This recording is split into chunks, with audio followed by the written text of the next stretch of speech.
بسم اللہ الرحمن الرحیم۔ جنت کی حور، یہ چمکتا ہوا نور کس کا ہے؟ دنیا کی عورت کا یا حور کا؟ کس نبوست؟ حضرت ابن عباس رضی اللہ تعالیٰ عنہ کے فرمان سے بقایا ایسا، جنتی پوچھے گا وہ نور کس کا تھا؟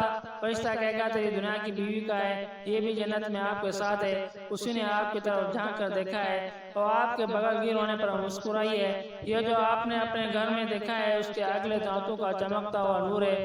چنانچہ جنتی اپنا سر اٹھا کر اس کی طرف دیکھے گا تو وہ کہے گی، اے ولی اللہ، کیا ہمارے آپ میں کوئی نصیب نہیں؟ تو وہ پوچھے گا، اے میرے دوست، آپ کون ہیں؟ وہ کہے گی، اے ولی اللہ، میں ان بیویوں میں سے ہوں جن کے بارے اللہ تعالیٰ عز و جل فرماتے ہیں، اعوذ باللہ من الشیطان الرجیم، لا تعلم نفس ما اخفی لهم من قرۃ اعین جزاء بما كانوا یعملون۔ کوئی متنفس نہیں جانتا کہ ان کے لیے کیسے آنکھوں کی ٹھنڈک چھپا کر رکھی گئی ہے، یہ ان اعمال کا صلہ ہے جو وہ کرتے تھے۔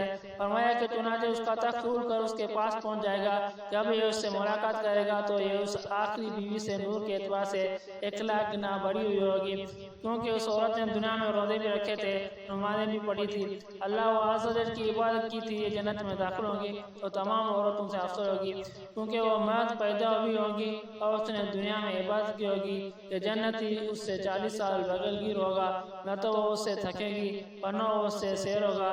جب یہ جنتی کے سامنے کھڑی ہوگی